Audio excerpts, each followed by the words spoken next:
بسم اللہ الحمد للہ والصلاة والسلام علی رسول اللہ اما بعد اہلا وسہلا ومرحبا بکم یا اخوان فی هذا البرنامج المبارک۔ السلام علیکم ورحمۃ اللہ وبرکاتہ۔ محترم ناظرین، میں آپ کا خیر مقدم کرتا ہوں عربک اسپیکنگ کورس کے اس ایپیسوڈ میں۔ ناظرین، آج ہم سیکھنے والے ہیں ایک نیا موضوع، ایک نیا ٹاپک، تو آپ تیار رہیے اور ہمارے ساتھ لگاتار جڑے رہیے۔ آئیے ہم شروع کرتے ہیں۔ آج جو ہم سیکھنے والے ہیں اس کا نام عربی میں ہے الترکیب الاضافی۔ الترکیب الاضافی، اس کا مطلب یہ ہوتا ہے کہ دو لفظوں کو اس طرح جوڑنا کہ ایک لفظ دوسرے کی طرف نسبت رکھتا ہو۔ اردو میں کچھ مثالیں دے کر اس بات کو سمجھاتا ہوں۔ جیسے ہمارے پاس دو لفظ ہیں، ایک لفظ ہے قلم، دوسرا لفظ ہے حامد۔ اب ہمیں ان دونوں لفظوں کو اس طریقے سے جوڑنا ہے کہ قلم کی نسبت حامد کی طرف ہو جائے، تو اردو میں اس کو کہتے ہیں حامد کا قلم۔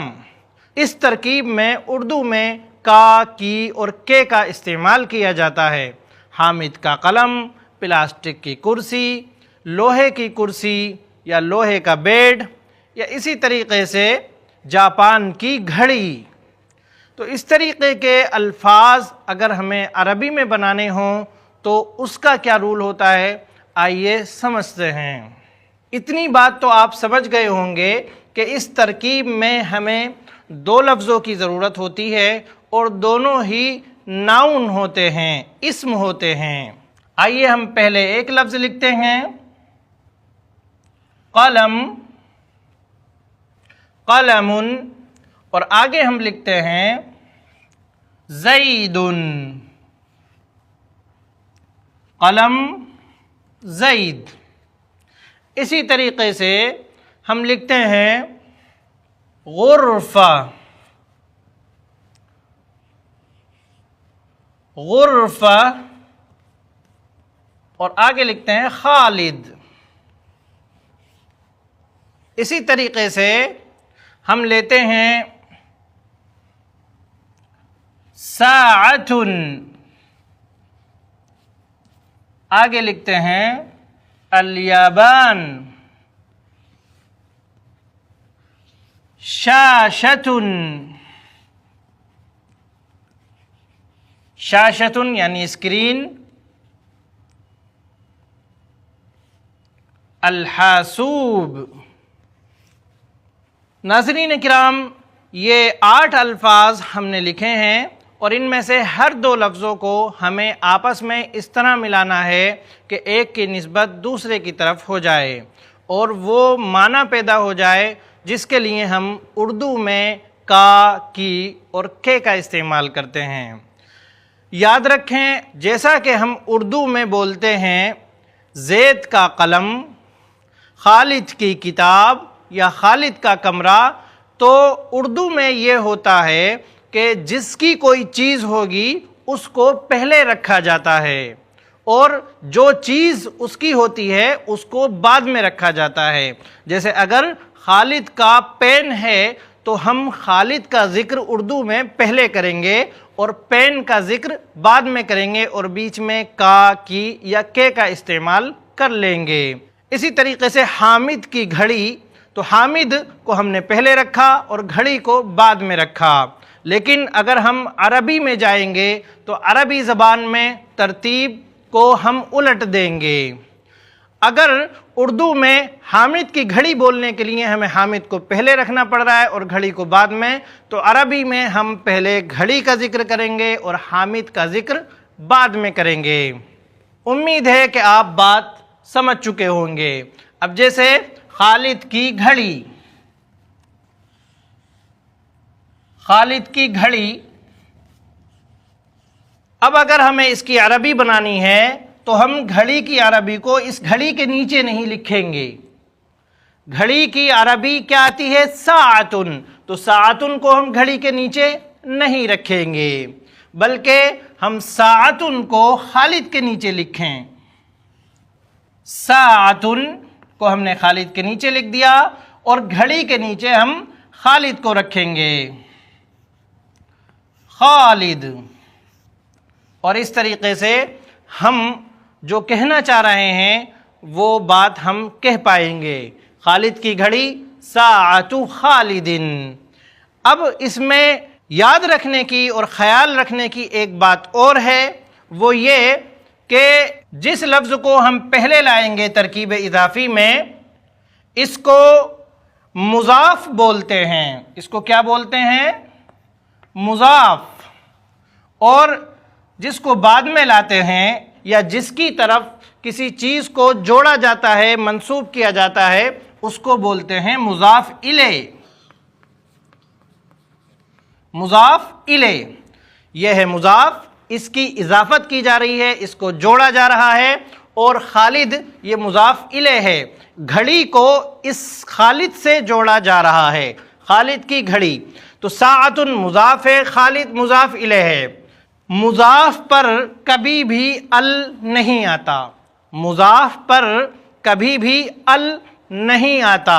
اور جہاں تک مضاف الیہ کی بات ہے تو اس پر ال آ بھی سکتا ہے اور نہیں بھی آ سکتا، حالات کے اعتبار سے آپ اس کو ایڈجسٹ کر سکتے ہیں۔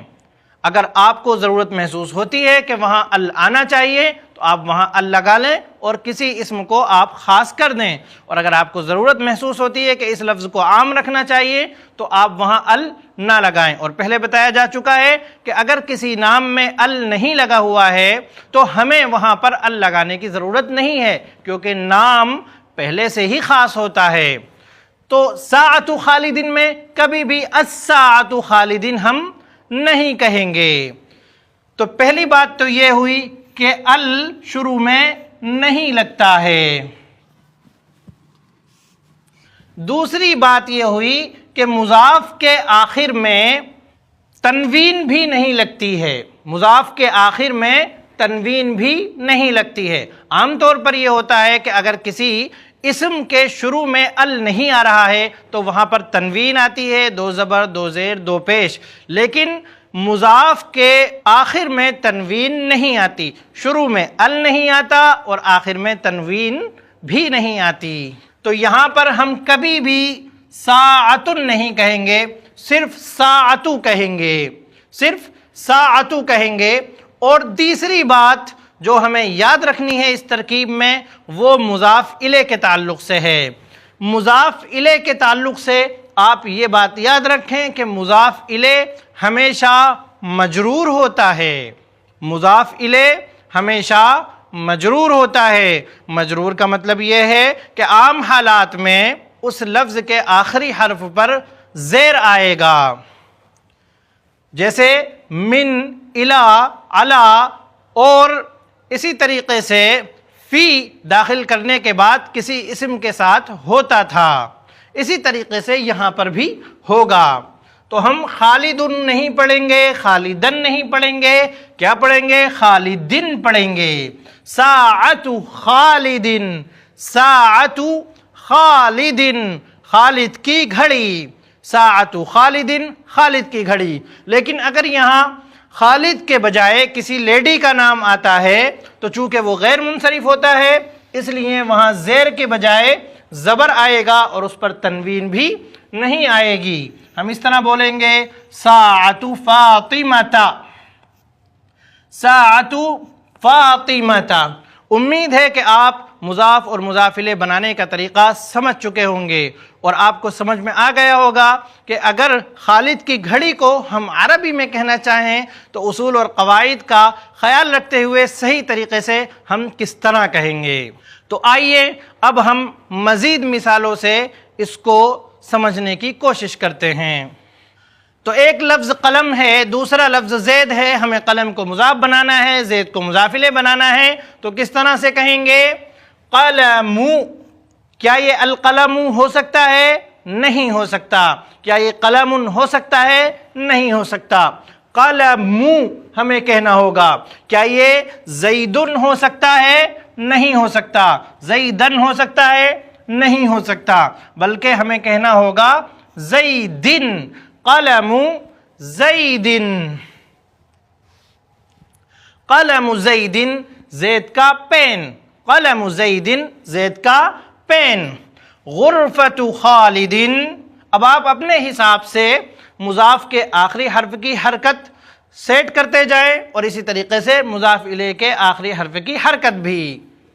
غرفۃ خالد، غرفۃ خالد، خالد کا کمرہ، غرفۃ خالد خالد کا کمرہ، غرفۃ الطبیب طبیب کا کمرہ، غرفۃ الامام امام کا کمرہ، مسجد المدینتی مدینے کی مسجد۔ آئیے ہم کچھ اور مثالیں لیتے ہیں۔ ساعۃ الیابان، ساعۃ مانے گھڑی اور الیابان اس کے نیچے بھی زیر لگ جائے گا، جاپان کی گھڑی، ساعۃ الیابان جاپان کی گھڑی۔ شاشۃ الحاسوب، شاشۃ الحاسوب یہاں پر ہم پیش لگا دیں گے اور یہاں با کے نیچے زیر۔ شاشۃ الحاسوب یعنی کمپیوٹر کی اسکرین، کمپیوٹر یا لیپ ٹاپ، کمپیوٹر کی اسکرین، شاشۃ الحاسوبی، شاشۃ الحاسوبی۔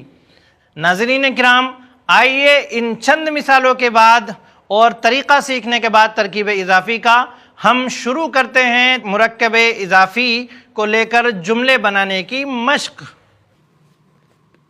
رب العالمی، عالم کے معنی ہوتے ہیں جہاں اور رب کے معنی پروردگار۔ رب العالمی عالم کا رب، عالم کا پروردگار۔ اللہ رب العالمی، اللہ ہمارے سینٹینس کا پہلا پارٹ ہو جائے گا اور رب العالم یہ دونوں لفظ مل کر سینٹینس کا دوسرے پارٹ کا کردار ادا کریں گے۔ اللہ رب العالمی، اللہ رب العالمی، اللہ جہان کا رب ہے، اللہ جہان کا رب ہے۔ محمد، محمد یہ جملے کا پہلا حصہ ہو گیا۔ رسول اللہ، محمد رسول اللہ، محمد اللہ کے رسول ہیں۔ آپ نے دیکھا رسول پر تنوین نہیں آئی اور ال بھی نہیں آیا اور اللہ کے آخری حرف ہا کے نیچے زیر ہے جو جر کی علامت ہوا کرتا ہے۔ محمد رسول اللہ، محمد اللہ کے رسول ہیں۔ محمد نبی اللہ، محمد اللہ کے نبی ہیں۔ آئیے مزید جملے ہم بناتے ہیں۔ الاسلام دین اللہ، الاسلام دین اللہ، اسلام اللہ کا دین ہے۔ الکعبۃ، الکعبۃ بیت اللہ، کعبہ اللہ کا گھر ہے۔ الکعبۃ بیت اللہ، کعبہ اللہ کا گھر ہے۔ القرآن کتاب اللہ، قرآن اللہ کی کتاب ہے۔ القرآن کتاب اللہ۔ التوحید عقیدۃ المسلم، التوحید عقیدۃ المسلم، توحید مسلمان کا عقیدہ ہے۔ آئیے اس کو بھی ہم لکھ دیتے ہیں۔ التوحید عقیدۃ المسلم۔ آئیے ایک دوسرا جملہ ہم لیتے ہیں۔ الشیطان، الشیطان عدو الانسان، الشیطان عدو الانسان، الشیطان عدو الانسان، شیطان انسان کا دشمن ہے۔ تو ناظرین کرام، آپ نے دیکھا کہ ہم نے یہ جملہ بنایا ترکیب اضافی کو لے کر، جس میں ترکیب اضافی جملے کا دوسرا حصہ بن رہی ہے۔ اس کے علاوہ ہم ترکیب اضافی کو جملے کا پہلا حصہ بھی بنا سکتے ہیں۔ وہ کیسے؟ آئیے ہم دیکھتے ہیں بورڈ پر۔ جیسے ہم کہہ سکتے ہیں بیت اللہ، یہ جملے کا پہلا حصہ ہو گیا۔ بیت اللہ مسجد، بیت اللہ مسجد، بیت اللہ یعنی اللہ کا گھر مسجد ہے۔ اسی طریقے سے ہم کہہ سکتے ہیں قبلۃ المسلم الکعبۃ، مسلمان کا قبلہ کیا ہے؟ کعبہ ہے، مسلمان کا قبلہ کعبہ ہے۔ اسی طریقے سے ہم کہہ سکتے ہیں ابن عمار طالب، ابن کے معنی ہوتے ہیں بیٹا، ابن یعنی بیٹا، ابن عمار عمار کا بیٹا، طالب طالب ہے۔ آپ نے دیکھا مضاف مضاف الیہ جملے کا پہلا حصہ بن رہا ہے۔ اسی طریقے سے ابن کو لے کر مزید آپ کہہ سکتے ہیں ابن عباس صحابی، ابن عمر صحابی۔ اسی طریقے سے ہم خالو کا لفظ لیتے ہیں، خالو، خال کے معنی ہوتے ہیں ماموں۔ ہماری ماں کا بھائی، اس کو عربی زبان میں خالن بولا جاتا ہے۔ خالو زید مہندس، خالو زید مہندس یعنی زید کے ماموں انجینئر ہیں۔ اسی طریقے سے آئیے ہم عمن کا لفظ لیتے ہیں۔ عمن کے معنی ہوتے ہیں چچا۔ ہم بولیں گے عم خالد طبیب، عم خالد طبیب، خالد کے چچا ڈاکٹر ہیں۔ آئیے ایک اور جملہ ہم لیتے ہیں، باب المستشفى، باب المستشفى کبیر، باب المستشفى یعنی ہاسپٹل کا دروازہ، ہاسپٹل کا گیٹ، کبیر بڑا ہے۔ ایک بات مزید واضح کر دینا چاہتا ہوں کہ مستشفی یا اس جیسے ایسے الفاظ جن کے آخر میں یا آتی ہے اور یا کے اوپر کھڑا زبر آتا ہے، تو ایسے الفاظ کا کوئی اعراب نہیں ہوتا، ان پر نہ زیر آتا ہے، نہ زبر آتا ہے، نہ پیش آتا ہے۔ آپ کو وہاں کسی بھی طرح کی فکر کرنے کی ضرورت نہیں ہے، وہ کسی بھی حالت میں ایک جیسا ہی رہے گا۔ باب المستشفى، ہمیشہ یہ مستشفی ہی رہے گا۔ اسی طریقے سے جیسے موسیٰ، عیسیٰ، موسیٰ علیہ السلام، عیسیٰ علیہ السلام، یہ نام بھی ایک جیسے ہی رہیں گے، نہ وہاں پر ضمہ آئے گا یعنی پیش بھی نہیں آئے گا، زبر بھی نہیں، زیر بھی نہیں۔ اسی طریقے سے ایک لفظ ہے کمثرا، کمثرا یعنی ناشپاتی۔ تو اس طرح کے جتنے بھی الفاظ ہیں اس میں کوئی چینجنگ نہیں ہوگی۔ اس طرح کے الفاظ خواتین کے نام بھی ہو سکتے ہیں، جیسے سلمہ، سلمہ، تو وہاں پر بھی کوئی چینجنگ آخری حرف پر نہیں ہوگی، سلمہ ہمیشہ سلمہ ہی رہے گا۔ اسی طریقے سے رشدہ، لبنہ، اس طرح کے جتنے بھی خواتین کے نام ہوتے ہیں آخر میں کسی بھی اعتبار سے کوئی چینجنگ نہیں ہوگی۔ ناظرین کرام، آپ نے آج کے اس ایپیسوڈ میں سیکھا کہ ترکیب اضافی کو کس طریقے سے بنایا جاتا ہے اور کس طریقے سے دو لفظوں کو آپس میں اس طرح سے جوڑا جاتا ہے کہ ایک لفظ کی اضافت دوسرے کی طرف ہو، اس کے کیا رولز ہیں، کیا اس کے قواعد ہیں، یہ بھی آپ نے سیکھا۔ اب اس ترکیب اضافی کو لے کر آپ اپنے جملوں میں استعمال کر سکتے ہیں. جملے کا پہلا حصہ بھی بنا سکتے ہیں اسے اور جملے کا دوسرا حصہ بھی بنا سکتے ہیں اور جملے کے دونوں حصوں کو بھی ترکیب اضافی کے طور پر آپ رکھ سکتے ہیں. یہ انشاءاللہ نیکسٹ ایپیسوڈ میں آپ کو بتایا جائے گا کہ کیسے جملے کے دونوں حصوں کو ترکیب اضافی کی صورت میں رکھا جا سکتا ہے. ناظرین کرام، آج کے اس ایپیسوڈ میں بس اتنا ہی. مجھے دیجیے اجازت. انشاءاللہ پھر ملاقات ہوگی نیکسٹ ایپیسوڈ میں کچھ مزید چیزوں کو لے کر. السلام علیکم ورحمۃ اللہ وبرکاتہ.